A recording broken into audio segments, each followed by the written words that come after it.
ఎక్కువ.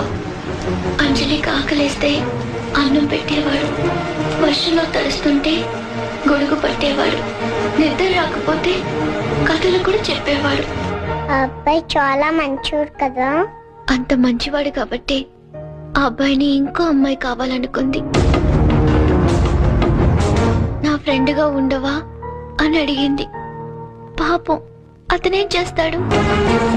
అంజలి, నేను వెళ్ళిపోతున్నా, నేను వెళ్ళకపోతే పాపం అమ్మాయి నా కోసం ఏడుస్తుంది, అన్నం తినదు, మరి అన్నం తినకపోతే ఆకలిస్తుంది కదా, అందుకే వెళ్ళిపోతానన్నాడు.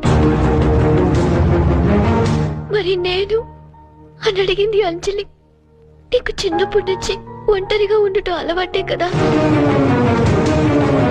నీకెలాగో